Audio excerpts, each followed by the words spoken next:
تو اچھی طرح جان لیجئے، اب میں نہیں کہہ سکتا کہ میں کس طریقے سے اس کو بیان کروں، کیسے ٹھوک ٹھوک کر آپ کے ذہنوں میں اتار دوں۔ یہ ہے اصل شے، دین کا سارا سٹرکچر ہی بالکل ریورس ہو جاتا، the whole value structure absolutely changes. دین غالب ہے تو وہ ساری باتیں ہیں جو ہم نے خوب یاد کی ہوئی ہیں۔ آج حقوق والدین بھی تو ہے نا، آخر بچوں کے حقوق بھی تو ہے نا۔ یہ حقوق والدین جو ہے ان مہاجرین کو یاد نہیں آئے جو اپنے ماں باپ کو چھوڑ کر مدینے پہنچ گئے تھے۔ یہ اولاد کے حقوق انہیں یاد نہیں آئے، بیویوں کے حقوق یاد نہیں آئے۔ وہ تو فینیٹکس تھے نا، پاگل تھے نا۔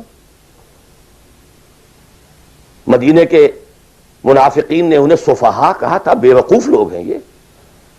انؤمن کما آمن السفہاء، these fools, these fanatics۔ یہ ساری حدیثیں آپ کو یاد ہیں۔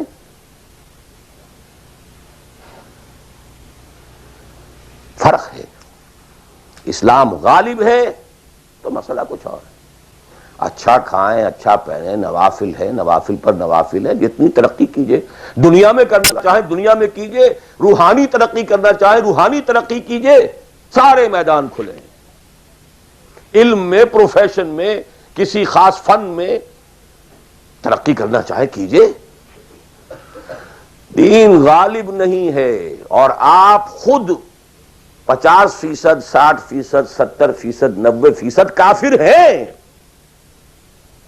اس لیے کہ اس ماحول کا جز ہیں جس میں کفر کا نظام ہے۔ تو پہلا کام تو اپنے آپ کو اس کفر سے نجات دلانا ہوگا۔ پھر نماز بھی اسی کے لیے ہے، وَاسْتَعِینُوا بِالصَّبْرِ وَالصَّلَاةِ، مدد حاصل کرو نماز سے۔ کس کام کے لیے مدد حاصل کرو؟ The mission to make the دین آف اللہ سپریم، ان اقیم الدین۔ نماز اس کے لیے سبسروینٹ ہے، اس کے لیے مدد ہے۔ روزہ اسی کے لیے جنگ کرنے کی صلاحیت پیدا کرنے کے لیے ہے۔ اس لیے 23ویں رکوع میں سورہ بقرہ کے روزے اور رمضان کے احکام ہے، 24ویں رکوع میں قتال شروع ہو گیا۔ قاتلوا فی سبیل اللہ الذین یقاتلونکم۔ اور عرب جو ہیں وہ روزہ رکھواتے ہی صرف گھوڑوں کو تھے، خود تو رکھتے ہی نہیں تھے، چونکہ گھوڑے کو استعمال کرتے تھے لوٹ مار میں، غارت گری میں، جنگوں میں۔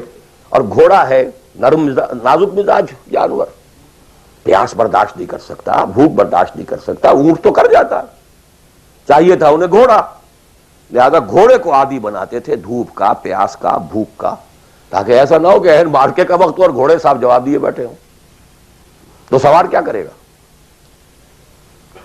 تو ساما یسومو عربی زبان میں گھوڑے کے لیے تھا، انسانوں کے لیے تھا ہی نہیں۔ یہ تو مدینے میں آنے کے بعد پھر حضور نے یہودیوں کو دیکھا کہ روزہ رکھتے ہیں، تو آپ نے بھی مسلمانوں سے کہا عاشورہ کا روزہ ہے وغیرہ وغیرہ، چھوڑ دیجیے اس بات کو، لمبی ہو جائے گی۔ یہ ساری چیزیں اصل میں ہیں اس مقصد کے لیے۔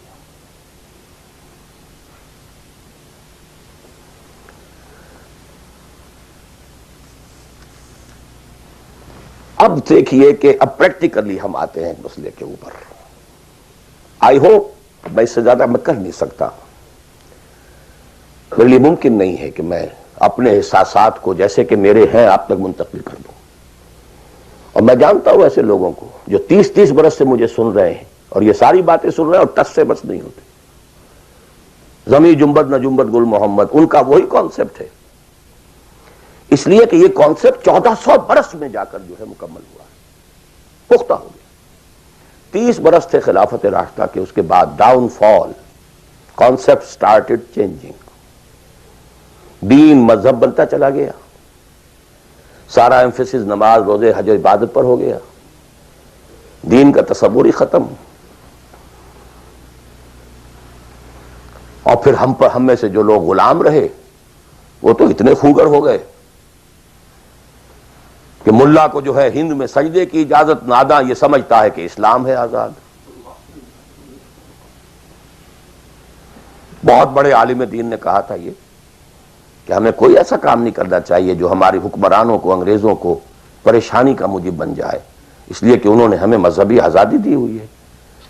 ہمارے نماز پڑھنے پہ کوئی قدغن نہیں ہے، ہمارے روزہ رکھنے پہ قدغن نہیں ہے، حج کرنے پہ قدغن نہیں ہے، لہذا we should be loyal to them. ملا کو جو ہے ہند میں سجدے کی اجازت، ناداں یہ سمجھتا ہے کہ اسلام ہے آزاد. یہ کانسیپٹ اتنے پختہ ہو چکے ہیں، اتنے پختہ ہو چکے ہیں. ریچولزم، رسومات، رہ گئی رسم ازاں روح بلالی نہ رہی، فلسفہ رہ گیا تلقین غزالی نہ رہی. نماز و روزہ و قربانی و حج یہ سب باقی ہیں، تو باقی نہیں.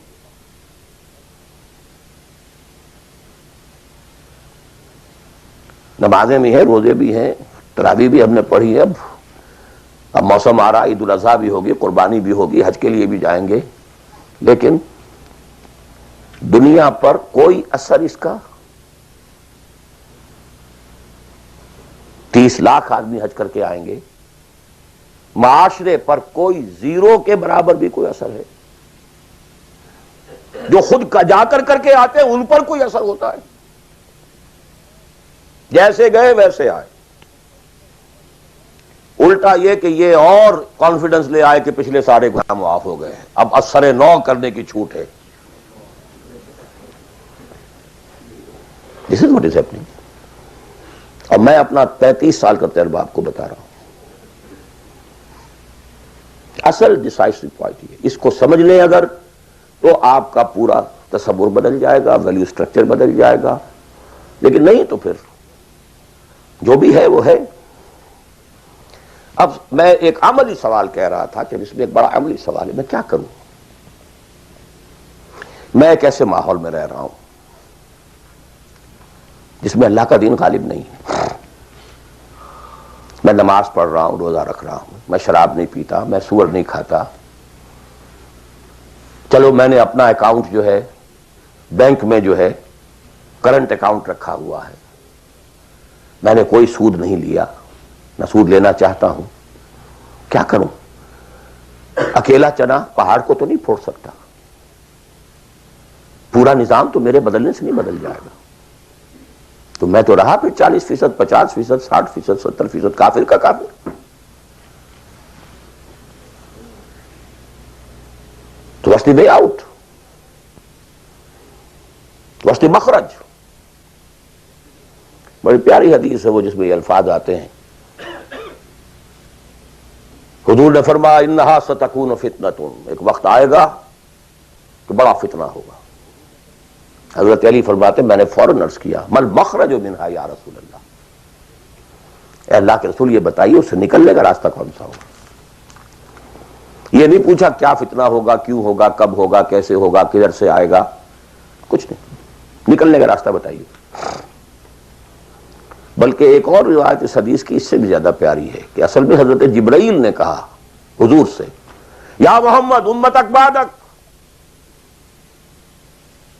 اے محمد صلی اللہ علیہ وسلم کبھی سوچا ہے تمہارے بعد تمہاری امت کا کیا بنے گا؟ تو حضور پلٹ کر سوال کرتے ہیں مل مخرج منہا یا جبرائیل، یہ تو بہت بڑا پرابلم تم نے اے جبرائیل میرے سامنے رکھا ہے، تو اب آپ ہی بتائیں اس سے نکلنے کا راستہ کیا ہوگا. قال کتاب اللہ، وہ پوری حدیث پھر وہی ہے. کتاب اللہ فیہ خبر ما قبلکم ونبأ ما بعدکم وحکم ما بینکم وہو ذکر الحکیم وہو الصراط المستقیم وہو حبل اللہ المتین. اس کا مخرج کیا ہے؟ یہ ہے اصل میں میرے اگر تو یہ بات سمجھ میں آ گئی، اس کے لیے تصور سمجھ لیجئے ہمارے دین میں کفارے کا ایک تصور ہے. آپ نے روزہ توڑ دیا، وہ تو ٹوٹ گیا، کیا کروں، جڑ تو نہیں سکتا. کب اشکوں سے جڑ سکتا ہے؟ جو ٹوٹ گیا سو ٹوٹ گیا. موتی ہو کہ شیشہ جام کے بل، جو ٹوٹ گیا سو ٹوٹ گیا.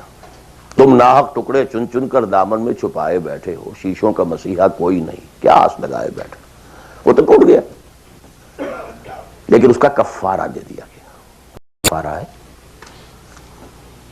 قسم کھائی تھی، یہ نہیں ہے کہ اب توڑ نہیں سکتے، غلط کھا بیٹھے توڑو، کفارہ. آج میں اس لفظ کفارہ کے حوالے سے آپ کے سامنے وہ بات رکھ رہا ہوں. اب مجھے اللہ نے پیدا کر دیا اس دور میں، کسی کو ہندوستان میں پیدا کیا، کسی کو انگلستان میں کیا ہے، کسی کو امریکہ میں کیا ہے، کسی کو پاکستان میں کیا ہے، کچھ کو پاکستان پہنچا دیا ہے، چاہے زبردستی چاہے اپنی مرضی سے، کسی کو یہاں پہنچا دیا ہے چاہے کسی بھی نیت اور کسی بھی ارادے سے، لیکن اب ہیں کہیں ہیں، کیا کریں؟ کوئی کفارہ ہونا چاہیے، کوئی مخرج ہونا چاہیے، بس یہی کفارہ ہے۔ پھر نوٹ کر لیجئے، اس ماحول سے سوائے سبسسٹنس لیول کے اور کچھ حاصل مت کرو، اور اس سبسسٹنس لیول پر بھی جو کچھ تم نے کھایا پیا ہے اور سانس لیا ہے، جو انرجی کریٹ ہوئی ہے، اس کا میکسیمم اس جہاد میں صرف کر دو کہ اس نظام کو بدلو۔ تمہاری یہ جد و جہد، تمہاری یہ کوشش کفارہ بن جائے گی اس کا۔ معذرتاً الی ربکم، معذرت پیش کر سکو گے اللہ کے ہاں۔ اے اللہ میں نے اس نظام کے ساتھ ریکنسائل نہیں کیا، اے اللہ میں نے اپنی توانائیوں اور اپنی محنتوں سے نہ اپنے لیے کوئی جاگیر بنائی، نہ اپنے لیے جائیداد بنائی، اے اللہ میں کوئی دولت چھوڑ کر نہیں مرا، اے اللہ میں نے اپنے بچوں کو بھی اسی کام کے لیے لگا دیا تھا، میں نے ان کی دنیا سے بڑھ کر ان کی عاقبت کی فکر کی ہے، نہیں کر سکا، آگے کچھ نہیں ہو سکا تو میں بے بس ہوں۔ حضرت نوح بھی تو بے بس تھے، کیا کر گئے؟ لیکن اگر کسی بھی درجے میں ریکنسیلیشن ہے، کمپیٹیبلٹی ہے، اس کو آپ نے ایکسپٹ کر لیا ہے، اس میں پھلنے پھولنے اور پھیلنے کا بندوبست کر رہے ہیں، you are doomed. Everything will be multiplied by a big zero and will become a zero. یہ ہے جو میں سمجھا۔